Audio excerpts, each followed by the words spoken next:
Asian Boss Girl is brought to you by Anchor, an easy way to make your podcast and get it out into the world.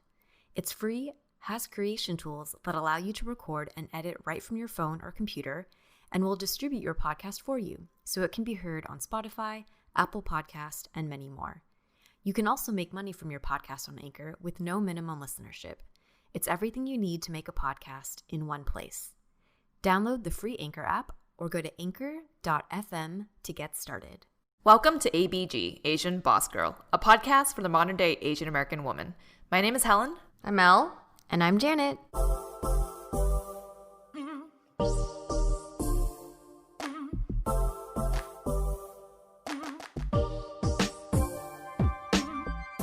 2020 is proving itself to be a challenge. On a larger scale, the world is facing a global pandemic that is trickling down and unveiling an ugly side to our country. From the lack of resources in our healthcare system, the shortfalls of our government, and ignorance from our leaders, the fall of our economy and its effect on American citizens, the fight for racial equality, the unfortunate rise in racism as a whole, the list goes on. All of these things happening in the world, whether we want to admit it or not, affect all of us on an individual level. Through our conversations with each other and with our loved ones, we realize there also exists a feeling of guilt. Guilt that tells us that we don't deserve to feel sad or down because someone else is going through something worse. But now is not the time to ignore the voice in your head that separates your soul from your ego.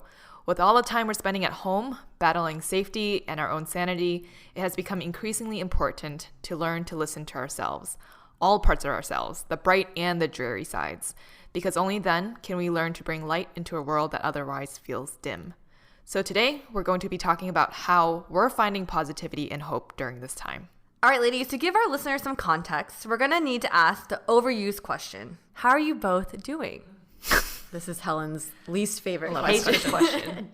So I'll go first. How am I doing? Honestly, it really varies from week to week and sometimes from day to day and sometimes from hour to hour.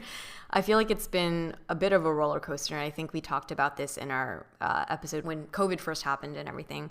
And I would say from that time till now that it's been, 5 months? Has it been 5 months? Yeah, March, April, May, June, July, August. 6 months. Oh my gosh. I feel like reflecting back now, I noticed that in mid-June, there was a very distinct change where I kind of feel like I went into autopilot. Like I kind of stopped thinking too far into the future or trying to plan and envision anything for the remainder of the year because I think it was a little bit of like a self-protection thing. I think to like stop yourself from expecting something and then not maybe having that expectation met. Mm-hmm. I don't know if that's a good or bad thing. If it's just kind of a way to cope or deal. But I would say that state has kind of lasted until my current state. So in some ways, I feel like I'm a bit on autopilot and I'm kind of just like trying to focus on short periods of time in front of me, like what's happening this coming week, the next week, and then only going so far out as like a month or two out. It's very like how I feel and how I'm doing changes a lot from minute to minute, day to day, week to week. And I'm just kind of trying to focus on what is in front of me. So not the best, not the worst, kind of like that. I don't know. There's a quote from Panda, the Panda movie, the cartoon one. You said Panda Express. Is it Kung Fu Panda? Okay. Is that the turtle is like, today is called a present because it's a gift or some shit like that. Oh. Yeah, I mean, I think that's a good point, Mel, with like what Janet is saying, that sometimes you just have to focus on the present versus I think normally I don't know if I'm coupling all of us into this, but I am mostly like future looking to give myself hope and happiness for the present. But I think to what you're saying, Janet, if you're not finding a future in or stability in what is happening in the state of the world right now, you do kind of have to focus on just like what is happening today, what is next, what is next, and just continue going on like step by step. So I totally feel you on that. But for me, I think both of you know by now, like I freaking hate this question of how are you doing? And I knew Mel freaking wrote this into the outline because when I saw it, I was like, oh, I hate this question. I think at the end of the day, I'm kind of just like, yeah, all of this sucks. Like COVID sucks, people dying sucks, our president sucks, our economy sucks. Anytime you turn on the news, there's very little glimmers of hope these days. So the question of how are you doing just kind of like sets off this little explosion in my head of everything that is going on in the world and how it's impacting me. I feel like I'm honestly that little emoji with like it's a bomb in its head. It's just like poof. Anytime someone asks me that question, I'm like, I don't know. And everything sucks. to answer the question, I'm making it work, I guess. I'm keeping myself busy. We've been very busy this past month with ABG, and also I've been keeping busy with wedding planning stuff. But these past months have been tough. I definitely hit like a very low point of feeling, for lack of a better term, like bored. I can't remember the last time pre-COVID that I felt bored or had the time to even feel bored, you know? And it's not like I'm bored in the sense of I'm bored of the work that I'm doing or I'm bored of this show that I'm watching, that kind of bored. It was like I feel like a sloth. I feel like I have no purpose. And I realized that I hate that feeling. I think that's one of my fears, is to become very complacent and very stagnant in life. And it was a reminder that I never want to be in this like bored state. So I've been finding ways to keep myself busy. What about for you, Mel? When I think of this question that, I put on the outline because I know this would annoy Helen. It reminds me of... Does that give you happiness? Is that the answer to today's Mel's trying to make question? us feel our feelings. Yeah, honestly... Because Helen and I are not very feeling type people. Yes. That's actually probably one big reason why I want to do this episode, because I'm a huge feeler. And I'm like, all right, ladies, we need to talk about our feelings. Physically and mentally. Just kidding. Yes, both. I think of one time Helen mentioned this, like probably like last year, when I asked you how you're doing, you're like, I feel like the big F word. I'm like, fucked? You're like, no, just fine. Like, just fine. And I think that's the perfect word to describe how I feel. It's just like, it's all right. Like, and I can see why the question would annoy you, because you're like, what's the point of asking this question when honestly I feel the same? It's like, you're not going to get a change in how I feel. So I understand you're like, ugh, this question's so annoying. But I also think of when Janet was like, you live in a moment. I do also, like, I think me and you, actually all three of us, inherently are very future thinking. Like, I'm not gonna lie, I'm really excited about Helen's wedding. Like, that's giving me some kind of like, ooh, feeling in my stomach. Whenever we talk about, your wedding dress or things like that, it makes me really excited. So even though I do feel overall just fine, I find myself like being excited for little like things to come, like your wedding, or honestly Christmas. Like, I know it's so many months away, but I'm like, okay, I'm gonna like decorate the fuck out of my apartment to feel some fucking kind of joy and feel jolly and shit, Yeah. So overall, I'm feeling fine. The big F. Yeah. So now that we've kind of discussed a little bit about how we're feeling presently, let's kind of try to remember back to when COVID first started. How would you ladies describe your like mental state around, I think this is like March, mid-March? Oh my gosh, that feels like so long ago now. It's difficult to like recall those feelings even. Yeah. But yeah, it was mid-March. And during that time, we had a lot of excitement for ABG. We had all just quit our jobs. And we had just done a speaking event for Asian Hustle Network up in the Bay and helped Bopomofo with their pop-up at Stein's. And I remember feeling good. It was like a very excited but scared feeling when you sort of go through a major transition in life. So going into ABG full time. But I remember also just despite feeling very passionately about what we were about to go into, there was also no stable ground to sort of just like stand on. So we still had to build the foundation for us to feel confident in what we were doing. And I remember during that time, I was just very much questioning my decision to leave a stable job for something that is on the opposite end of that. Yeah. So that's where I was. How about you, Mel? I kind of think of this in like two different ways, like on the ABG front and then on like our personal level. You actually bring up memories. I forgot about that we were up for an event. And I remember, even though it's like the scary feeling like, oh, I don't know what's going to happen, there's an excitement, like anticipation, like, oh, I can't believe we just took this leap of faith, and it was really exciting. And like, I had like glimmers of like, I have a strong feeling that something maybe good is going to happen for us. And we were up in the Bay for an event. And I remember feeling really confused because I think at that time, shelter in place was just announced. COVID was kind of becoming more of a topic everyone was talking about. And so I feel like I didn't really understand what was going on in terms of COVID. And so I stayed longer in the Bay just to spend time with family. And I remember SF was like, okay, everyone has to be on lockdown. And on a personal level, I remember getting into fights with my parents because I mentioned the COVID episode, how I realized that I'm someone that really likes my independence away from my family sometimes. And it's because it's been over 10 years, but my mom and I were fighting because she was like, I want you to stay home. And I was like, dude, I've been up for like a week now. I need my space. So I was on lockdown with my friends. And so it was hard for me because I hate fighting with my mom and like having any tension with my family, because you guys know like I'm pretty much on good terms with them. So that was like looming over me. But in terms of like being in quarantine, I didn't mind it so much, honestly. Because you guys know I'm home. I am a homebody. I love like binge watching shows, staying at home, like being in cozy wear all the time. And I don't remember a time before COVID that I got to do that for a long periods of time because we were always busy. We were traveling for ABG. We had an event every week, and it was fun. It was like very lively, and I was like, oh, this is so nice to actually have downtime, right? So I didn't mind it, but I was also just like trying to figure out stuff with my family. On an ABG front, even though like we had all these big plans in place, I thought we pivoted really quickly and adapted pretty well right away. We had a lot of goals in terms of like, we had a lot of in-person events we wanted to do and like college speaking events that we were really excited for. And we, of course, with COVID, we had to like halt those things. And I don't think listeners really know this, but with the onset of COVID and shelter in place, we actually lost a lot of advertisement. So it was a challenging time also for us because here we are just quitting our jobs and all of a sudden like financially, like stability is just also getting pulled right underneath us. So we're like, shit, what the fuck are we going to do? But I do think on like from the start, we did pivot really well.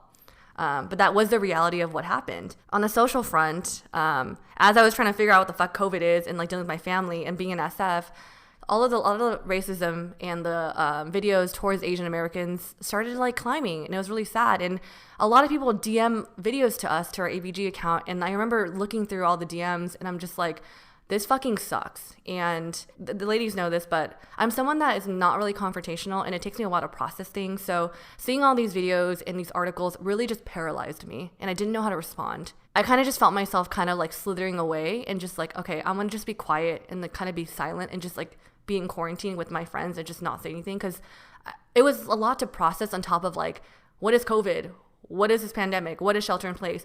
What the fuck is my mom saying? All these things are kind of just like, I felt bombarded. So on that end, it was mentally a little tough. But yeah, I just felt myself becoming more quiet. On the social front, I remember feeling fortunate that I had you two to lean on, because you guys always reassure me like, hey, Mel, like it's okay. I think because you guys know that I had the tendency to feel an obligation to respond to everything and feel like I'm doing my duty as ABG and as a social person to respond. But you guys are both like, hey, Mel, just like make sure you're okay. Yeah. You know, this is very kind of scary what's going on, but you two were really reassuring towards me. So I really appreciate that. So it sounds like what I'm hearing is you were experiencing a lot of different mental states. Like there was excitement for ABG, but then there was also like a lot of anxiety and strangeness of dealing with all the COVID stuff. And then with Helen, there was like this big life event that you, like a huge change, and you're like excited, but you're kind of like, oh fuck, is this the right direction? For me, I think that because I kind of left my job a little bit before you guys, so I had already been having a couple of months where I was adjusting to the idea of spending more time on this, right? Yeah. And I think probably from like past times when I made changes, I go through a lot of the questioning back and forth before I make the decision, and then when the decision is made, I kind of try to stop thinking about it. It doesn't mean that I still have like secondary thoughts that come in, but the way that I try to like negotiate with myself is I'm like, okay, don't analyze and don't make any decisions until like a year or two into it, kind of thing. So that kind of is like where my state of mind is with like ABG. So when we started like in March and we had all this activity, I was like, okay, this is good. And I tried to not like think too much about it. But then when all the stuff with COVID hit, I was overtaken by trying to process all the stuff that was happening in the world and trying to also like, understand with my parents what was happening, how they were feeling, being worried about my sister because she was still going to work, and all this uncertainty also for everyone about like what this thing is, what the virus is, on a biological level, like being safe, but then also like socially, like we're all now sheltering in place. How long is this and what are we doing? And so I feel like my mental state was a very like kind of roller coaster from March until now.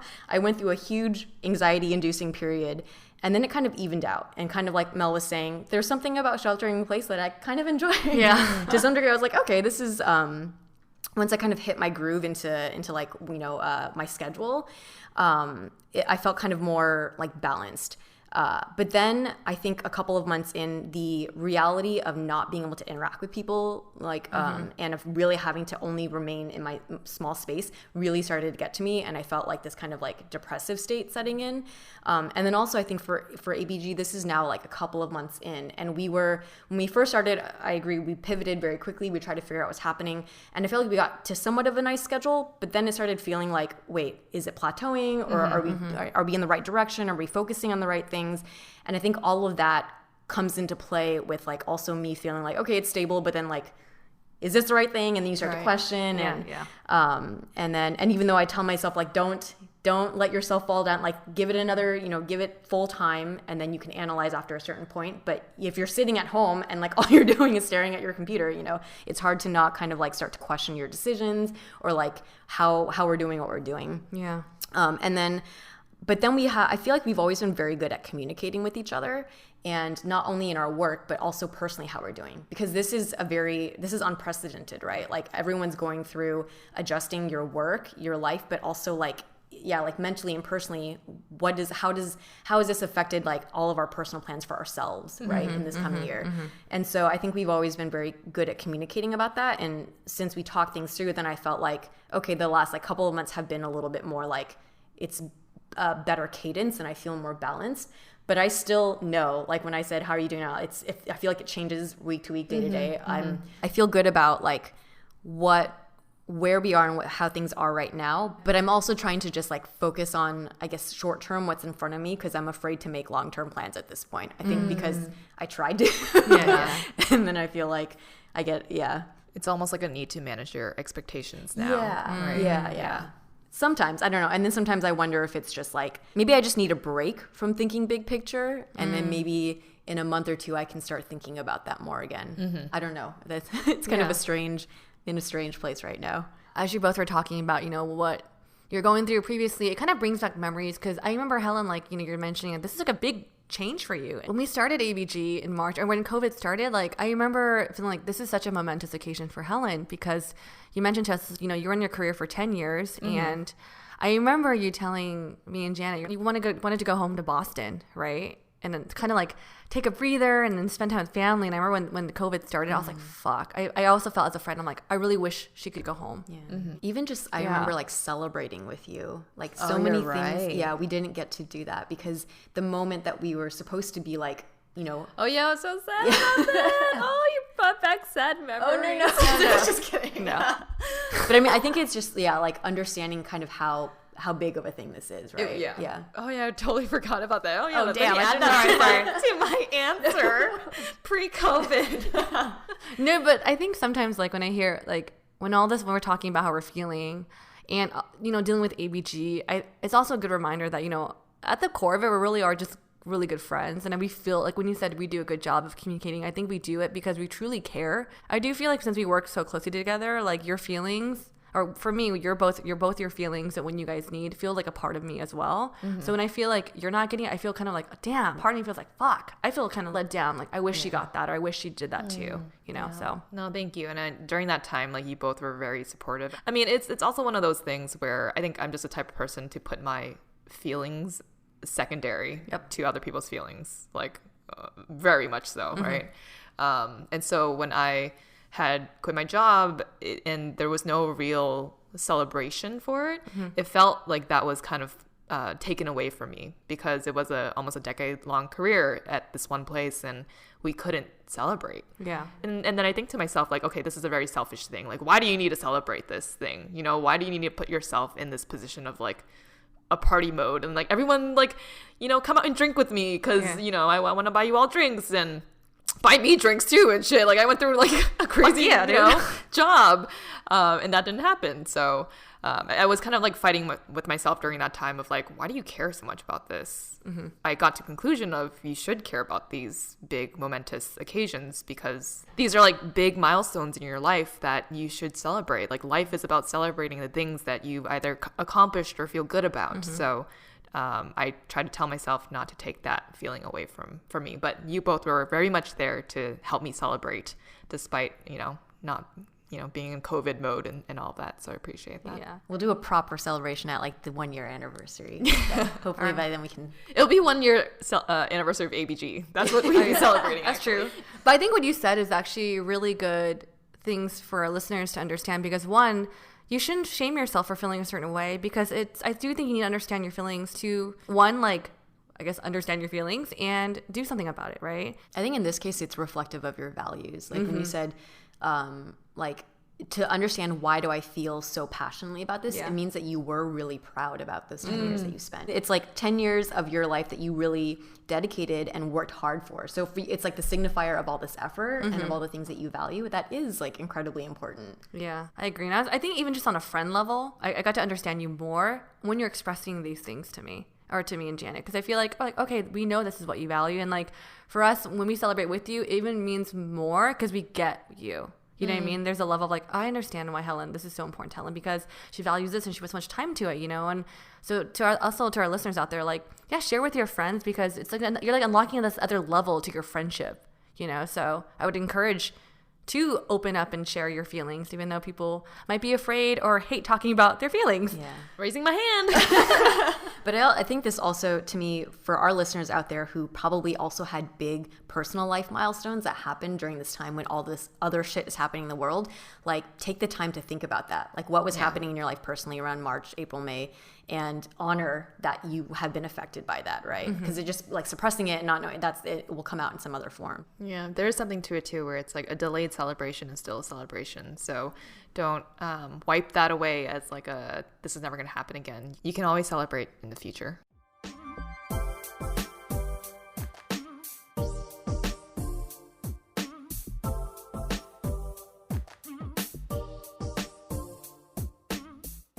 Wearing a mask is something we should all be on board with right now, but finding a good mask can be tricky.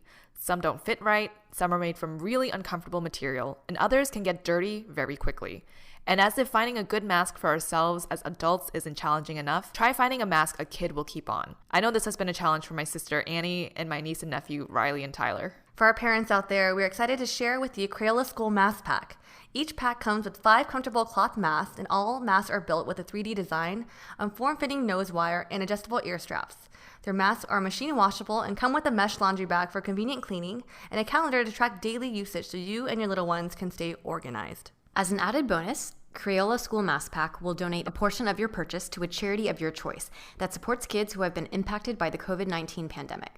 We're recommending the Crayola School Mask Pack to you and all the other parents we come across. Get your family the Crayola School Mask Pack today at schoolmaskpack.com/ABG. That's schoolmaskpack.com/ABG. There are days I want to feel sexy and dress up, even if it's just to go pick up takeout. Shapewear for Shaper Mint is there to smooth me out, feel comfortable, and boost my confidence. Because when I feel confident, I feel empowered. I can easily find the perfect shapewear for my body because ShaperMint.com has all the best products and brands. They have tanks, shorts, bodysuits, and more, shapewear for every occasion. Shapewear from Shaper Mint gives us a polished look and a long-lasting comfort, no matter what you're wearing. The three of us got the high-waisted leggings and the everyday high-waisted Shaper shorts, all of which gives us the confidence and the comfort that we love. Unlike the leading brands, shapewear from Shaper Mint is super affordable. In fact, it's almost half the price of competitors. In addition to the everyday discounts and promos Shaper Mint has on their website, we have a deal just for our listeners that will save you an extra 10% on your order. But you must go to shapermint.com/ABG and use our code ABG. That's ShaperMint.com/ABG, code ABG, to get this exclusive listener added discount of an extra 10% on your order. ShaperMint.com/ABG, code ABG.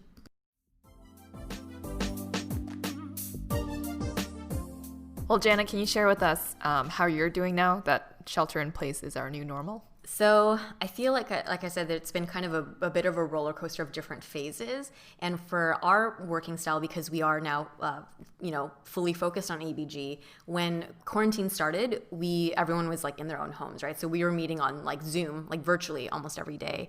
And while that was nice, like I honestly think that was the saving grace for me, because that was the only human interaction I was getting, because I don't have any, roommates or anything. Yeah. But it's still was not like real human interaction, right? And for us now since like there's been a bit of change in the last, like, was it the last month or so, we've started to because we're like being very careful about wearing masks, and we're testing pretty regularly, and we're also knowing that we're not really interacting with other people on a daily basis. So we now meet in person 2 to 3 times a week. And I think for me that's been a huge shift, because I feel like it adds more variety. It adds like human interaction dynamic. Oh yeah. Like meeting in person has been like a huge game changer for how I feel like I'm dealing with the new normal, because it's more sustainable, I think, this way, to have like human interaction, and for us to feel more like motivated when we're in person. Because I think it's like hard, like we can get it on Zoom and we can be like, you're working on this, you're working on that, but it's very different when like we're sitting next to each other and we can like problem solve something on the spot or talk something through. So I think our new normal now, just in the last like month and a half or so, has been a lot better for me personally. I agree. Same for me. Same. I remember when you're talking about like interaction, there's one moment recently, I think Janet was passing me something like a paper, and she touched my hand, and I was like, oh my God. I was like, oh my God, this feels so nice. This is Mel's actual feeler side coming out. I haven't touched anyone so long. Except my elbows. That's not the same. Elbow on elbow? You know, you bump someone on the elbow. It's like, hey, instead of hugs now. No one hugs me. Like when Janet, like her like the little brush of the hand, I was like, oh, I know. The most action you've gotten this year? No, seriously. Why did your eyes just roll back? It felt good, yeah. I think I also like accidentally like touched your leg. I was like, oh, Helen, you have stuffed legs. Yo, you have Phil. I have. This is true. I have a stuffed animal that doesn't like. It's. Whoa! No one touched Mel's stuffed animal. How about you, Helen? How are you doing now that shelter in places are new normal? We're like 6 months in. I think I'm still trying to find stability. I've been doing a lot better these past couple of weeks. I mean, when I hit my low point of feeling extremely just like hopeless and purposeless, like I mentioned before, I had come to you ladies to talk about it. And it was uncomfortable for me because, one, clearly I don't like talking about my feelings. And I don't know if that's clear, actually, but I don't like talking about my feelings. And two, I think a big part of why I felt stuck was because, like you had mentioned, Mel, COVID hit our business just like it hit any small business.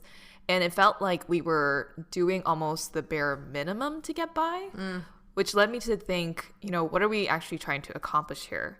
And it was a difficult conversation because I'm aware of the state of the world. I'm aware of both of your, mental health and how nothing is motivating about being stuck at home all day. But I came to you both and basically said, like, I want to hit the gas on picking up momentum again. Like, I knew that I needed to get going in order to get myself out of this like hopeless place. And sometimes it feels really selfish to ask for what you want despite knowing the circumstance of what everyone else is going through.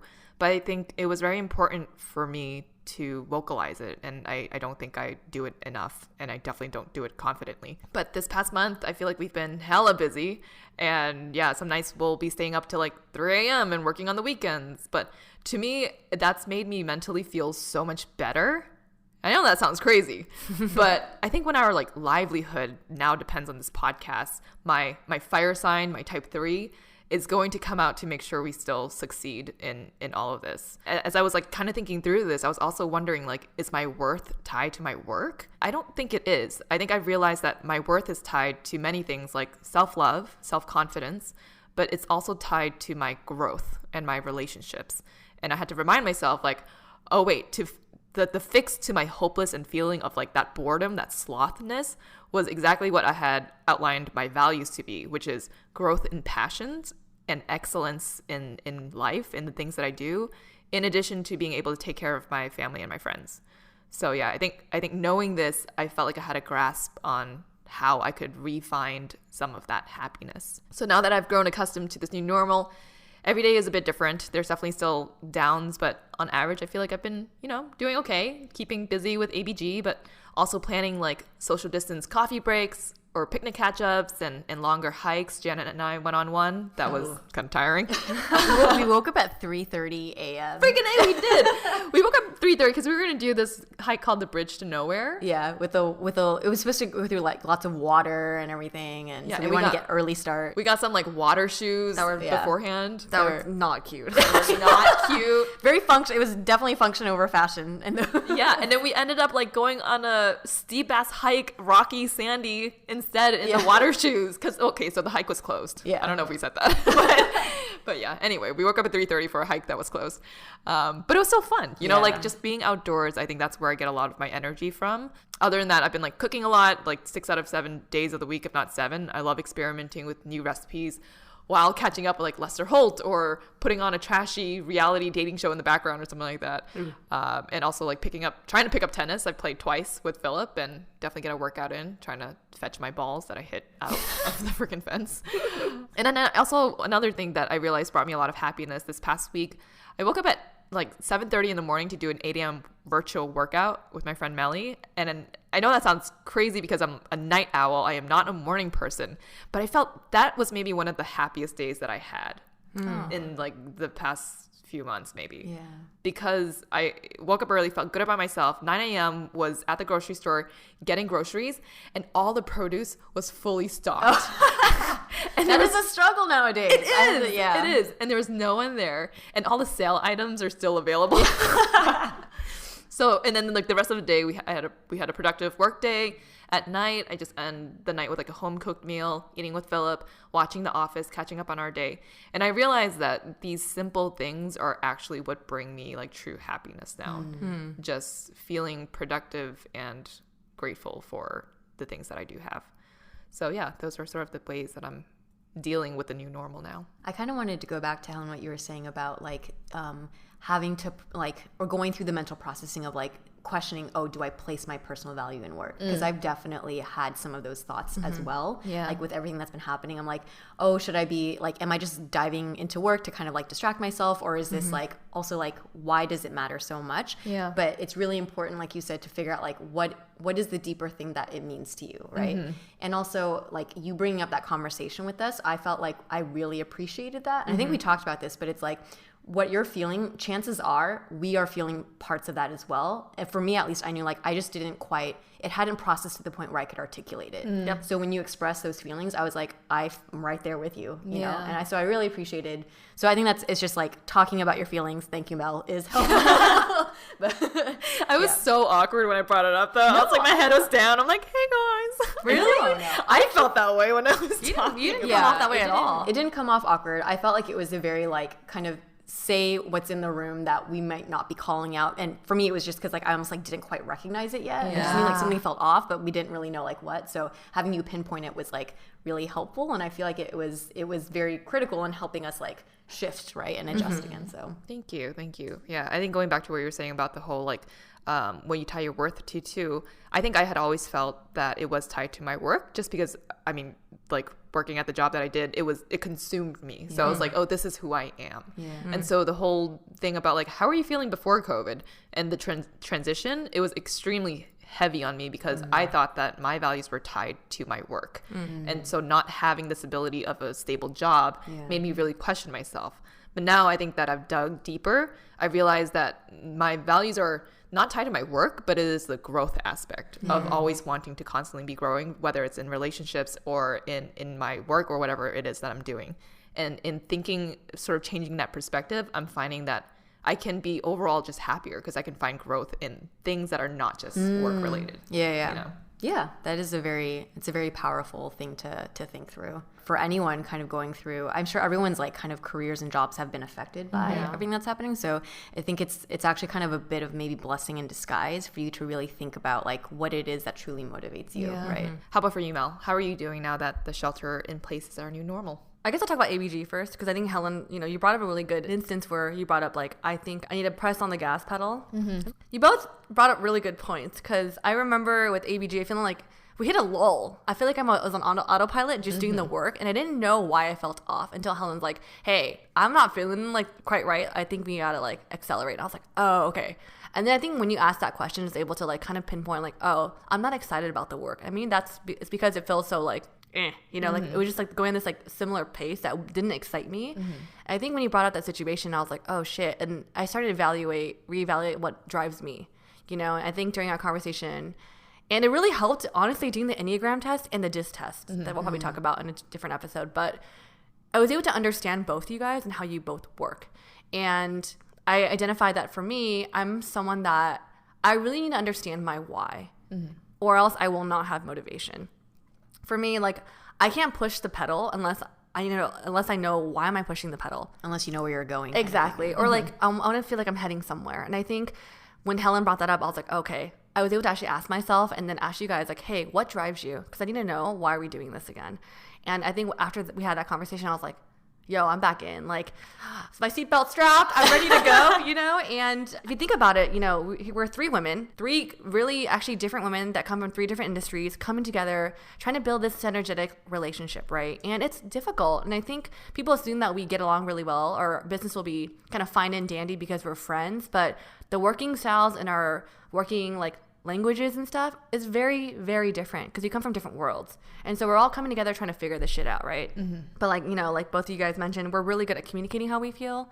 Even though, you know, you're like, you said you were hesitant, I didn't feel that way at all. So I think right now with ABG, it feels like a new sense of like a spark. And like we're driving, we're like, no, we're not cruising. We're like fucking like accelerating at the right speed limit that we won't get pulled over. This car metaphor though, It's going really far. Yeah. Are you the fumes and the gas too? Gonna come on the back? I don't know what that is. But I'm also the driver amongst us three. Like, who drives the most? Oh, this is true. Which I appreciate. Yes. I'm not a fan of I driving. don't have a car. Yeah, I'm feeling really fulfilled with ABG. It's a little like scary because, you know, I definitely feel there's like a drop in terms of like industry, like, you know, podcasting. It's hitting a little, it's a little different right now because, you know, no one's commuting and we used to get a lot of listeners do commutes. But in terms of the projects we're working on, I feel this sense of excitement and I feel joy and happiness, you know, and I think that's something that I'll share in like a second, but it was hard. It's hard for me to find, you know? Yeah. So I guess it just segues me into my personal level. Segueing myself. I just picture a segue. Vroom. Now you're in a Segway? Now you're in a Segway. We're still in the car, Mel. Get back in Yeah, the car. Right. Sorry, I pulled over responsibly and then I opened up my trunk and I pulled out a Segway that I borrowed because I can't afford one. Wait, are we like, is there a rope connecting the car to the Segway? And then Yeah, now you guys are driving. No, you guys are waiting for me to loop around and then I'll come back. Oh. Okay, this is becoming a weird What idea. what are we doing while we wait? You guys are sharing your feelings. All right, but on a personal level, I don't know the fuck we went from automobiles to, I don't know, but You're on your Segway. Yeah. How are you doing on your Segway? Segway is taking me to the personal level. And even though this feels like right now, shelter in place, 6 months now, it feels like the new normal, but I could feel myself getting restless. You know, honestly, you know, I still grab groceries, you know, do the park thing, grab boba, you know, wearing a mask, doing all the right precautions and safety recommendations. It feels like everything feels like the same. You know, I'm like, I feel like I wake up, do the same thing. And the weekend, I do the same thing for excitement. So it feels like mundane for me. And like, you know, when COVID started, I threw myself into like shows. Like I love binge watching things. I like fell in love and got obsessed with Crash. But now I'm like not obsessed with anything. And it kind of makes me sad. I'm like, what? Is there anything else I can watch that, you know, makes me excited? So, and like, it felt like my homebody side was telling me that like, Mel, you had enough. You know, moments like this makes me really realize, like, I think I really am truly an extrovert. Because I felt for the longest time before COVID started that I was like, I think I'm becoming introverted. No, I'm fucking extroverted for sure. And in terms of, like, loneliness, I actually went back to the Bay Area for Father's Day to spend time with family. And I, you know, got tested and all that stuff. But coming back home that time was a new feeling of loneliness because I remember entering my room again in LA and feeling like, this feels so weird. This feels foreign.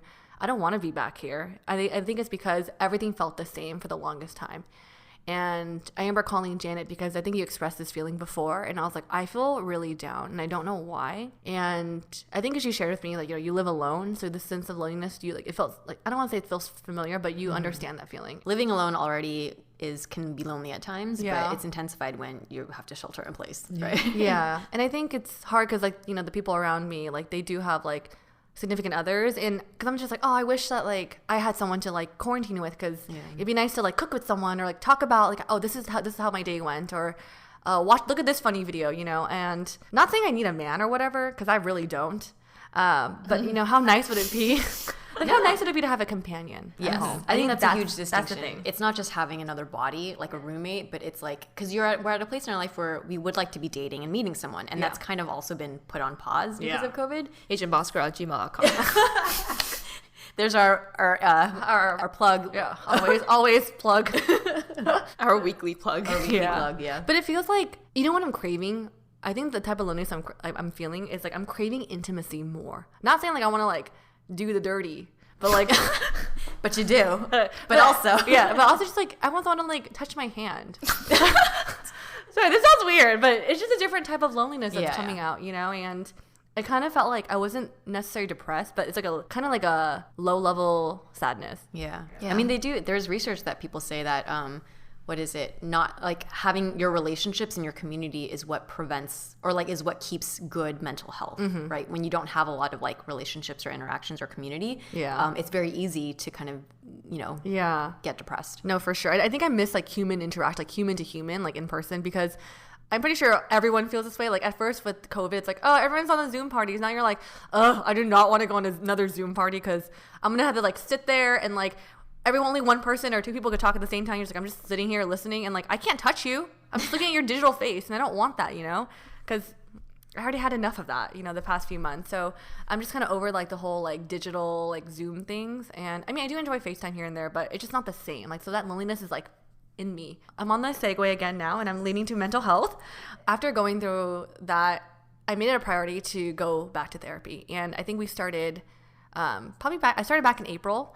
And I currently use BetterHelp, which is a partner for ABG. And, listeners get 10% off your first month with the code ABG10. Seamless plug here. Sorry. ABG10. Yeah, ABG10. So I was talking to my therapist about feeling lonely. And she said, it is a very common feeling that people are feeling right now with shelter in place. And I had this, I was telling her like, I had this observation that I made about myself. I was telling her, like, I feel like I'm not getting the right type of stimulation that brings me happiness. And she was like, okay, it sounds like you're not getting enough new experiences. And I was like, oh, interesting.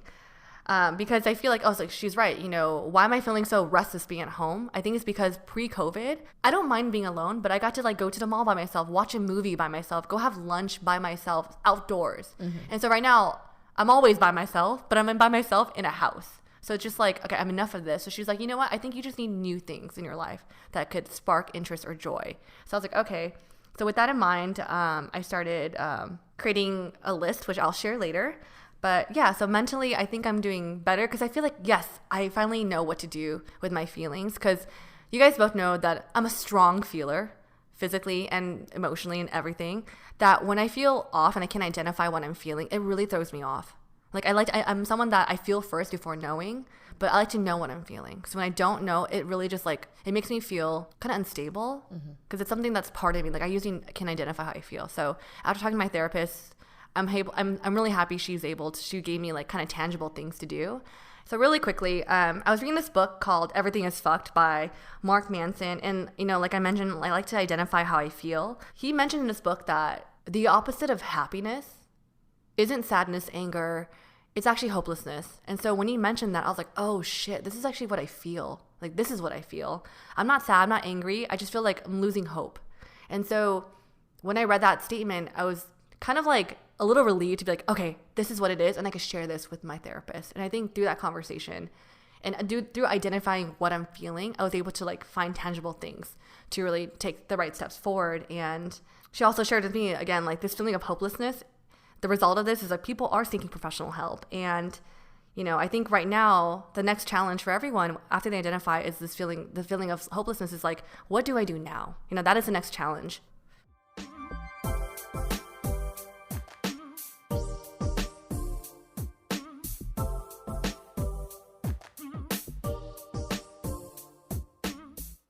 Change and transition can be good but stressful. As women who have navigated the various transitions of our 20s and 30s, whether they be related to career, relationships, or identity, we have found that talk therapy is a proactive way to manage our mental well-being. ABG is partnering with BetterHelp, an online counseling service available to our listeners worldwide. They assess your needs, match you with your own licensed professional therapist, and you can start communicating in under 24 hours. BetterHelp is committed to facilitating great therapeutic matches, so they make it easy and free to change counselors if needed. Personally, I work the best with weekly video meetings, and I found a therapist who has really helped me. I have close friends I chat with, but sometimes you can gain amazing insight and support from talking to a professional. BetterHelp is also more affordable than traditional offline counseling, and financial aid is available. Visit betterhelp.com/ABG10. That's BetterHelp, and join over 800,000 people taking charge of their mental health with the help of an experienced professional. That's betterhelp.com/ABG10 to claim a special offer for ABG listeners. 10% off your first month. I have a question for you ladies. Besides a mask, what do you never leave the house without? My eyelashes? Okay, what 2 things besides a mask do you never leave the house without? It is the age of devices, and if you have a phone, you are almost never without it. In fact, there's a high chance that you're listening to us right now on your phone. For an item that we are so attached to and travels everywhere with us, the case you dress your phone in makes a statement about who you are, whether you intend it to or not. We recently started using Casetify phone cases. They have thousands of styles and designs for you to choose from, including collaborations with artists and designers, from Sarah Jessica Parker to Pokemon to the Rolling Stones. The 3 of us have very different tastes, and we are all able to find cases that we like. You can even create custom cases with your favorite colors and text. Their cases also have military-grade drop protection and will keep your phone safe through drops of more than 6 feet. Go to casetify.com/abg to get 20% off your new phone case. That's casetify.com/abg for 20% off your Casetify purchase.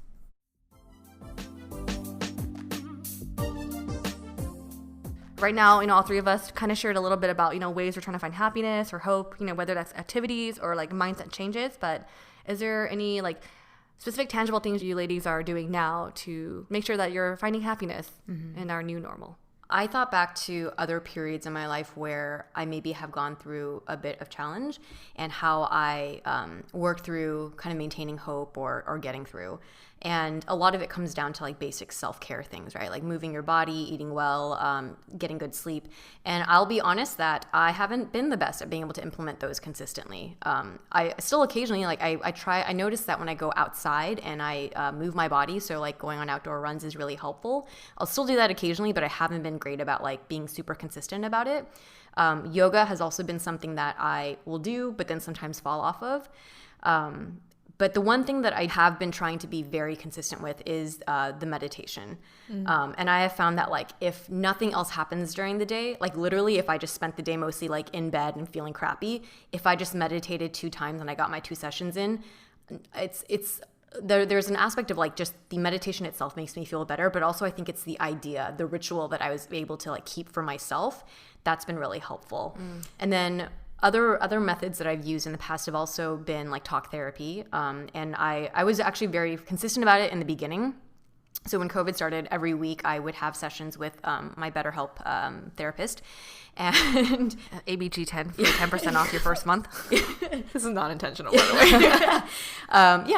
But really it was a very helpful service for me. And now I've kind of dialed it back. I think, Mel, like you're saying, because once you start to kind of identify maybe what are the things that are bothering you, you start to just like, you have the tools and you're kind of just trying to experiment with things that work.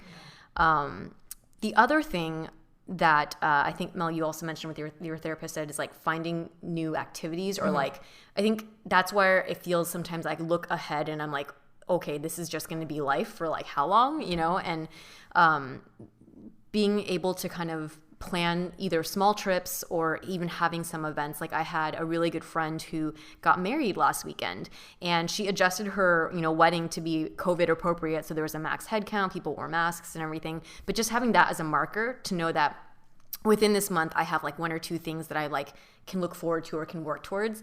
That's been like really critical in helping me. And I think the last thing is just like as a basic perspective or mindset, like I've been trying to not put a lot of pressure on myself because I think that there is an old Janet that would judge myself and be like, if you're feeling crappy, like pull yourself out of it, right?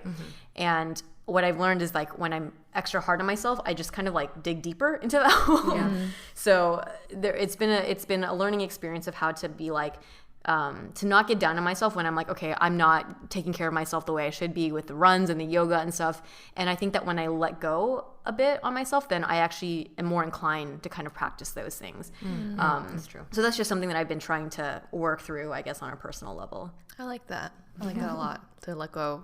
We put Janet on the Segway and we drove, old Janet on the Segway and we drove away. It's like, bye. Bye, Jay. Bye, old Jay. LJ. Old Jay. Jay. Oh, yeah. Like, who's LJ? But how about you, Helen? What are some things that you're doing to try to find, to keep hope alive, or I guess, and find happiness? I mean, I think everyone finds happiness and hope in different ways. I do think that to truly feel good about who you are, I've realized from this pandemic that the way you choose to measure your worth kind of like what I had mentioned earlier, does affect your happiness and your mental state. Like if you measure your worth based on your appearance or your net worth or your career, all of these things can have these huge unexpected shifts, especially in a time of a pandemic.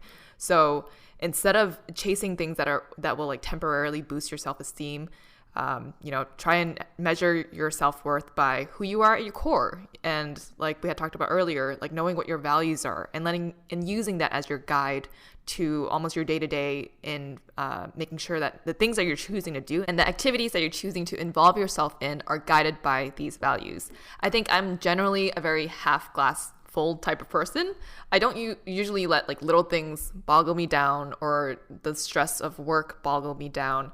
And I think what gives me this like elongated sense of happiness or hopefulness is being able to step back and see the bigger picture.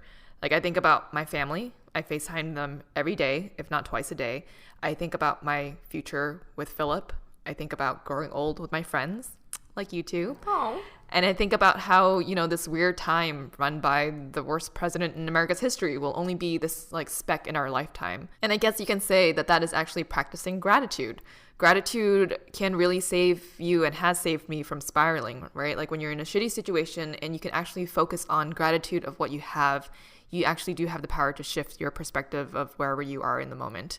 And you can start, finding more joy instead of more sadness. And I keep thinking, especially with this like quarantine stuff, it's like you just have to take one step in one direction, and that leads to many more steps. And it does take that little shift in perspective to kind of directionally shift the car if it's going in a bad. Take us into a U-turn, Helen. Yeah, that thing. So yeah, no, I think to like just summarize what I'm saying here, the formula that has worked for me is 1, knowing your values. 2, seeing the bigger picture, not focusing on just like what is happening today and why does it suck. And 3, practicing gratitude. Those 3 things have been an extremely helpful combination for me to find hopefulness and light in times of darkness. How about for you, Mel? I guess the ways I'm trying to find happiness, 1 is to take care of my mental health. I want to continue with therapy. And I started doing morning pages.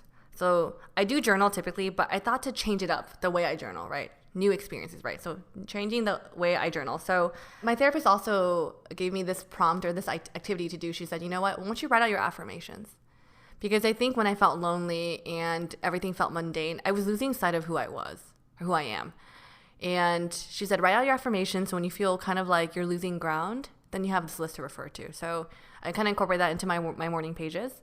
And for me also, I like journaling because it helps me identify what I'm feeling so then I can take action. So journaling is one thing. The second thing is also to change up my scenery. I think being in LA all the time in my little room, it can be kind of suffocating. So I think about, going home more often and obviously driving and taking the right, getting tested before going and quarantining for 2 weeks, all that stuff. But just something I'm thinking about is like going home and seeing my family.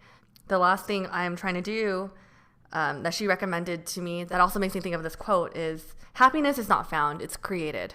I think sometimes if you're just kind of like letting yourself just do the everyday task, you're not really creating this new experience for you to actually be happy. And so I started writing a list that I called the happy list, and it's on my laptop of new experiences I want to try out or do. So for example, I have things like on my list I say, do more water sports. I think I recently found out that I may not be athletic in terms of like I hate hiking. Ugh.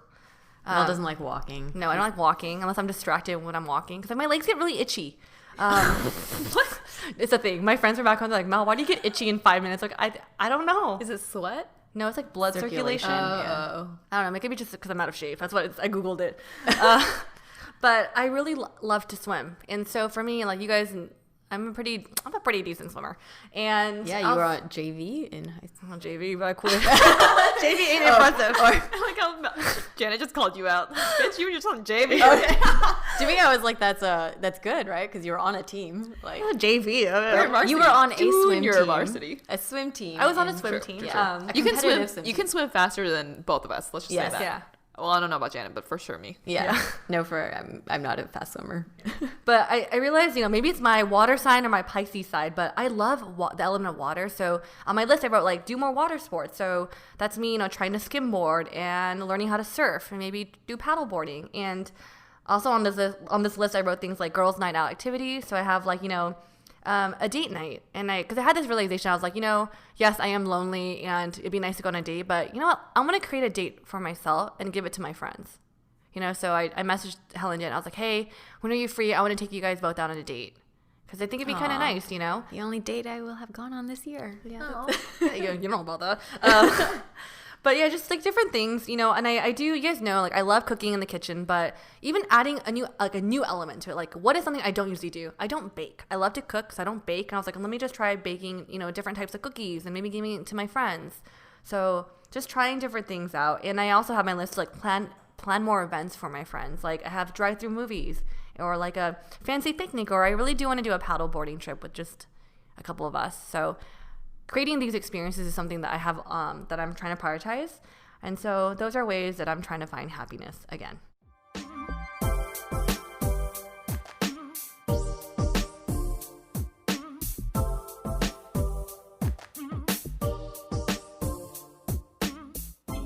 We understand everyone is going through different things in their personal life. We hope this episode serves as a starting point to finding light when you need it the most. There was this poem that's been circulating that we wanted to share by poet Leslie Dwight, and it says, "What if 2020 is the year we've been waiting for?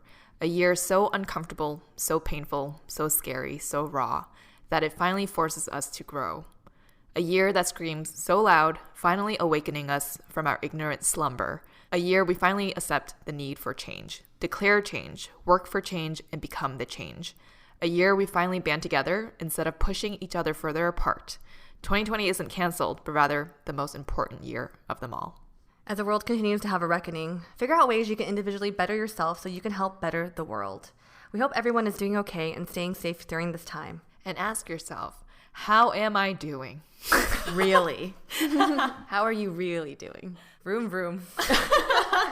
We have some partnerships that we'd like to share with you all. BetterHelp and School Mass Pack, as well as some other brand partnerships. The links and codes can be found in our show notes.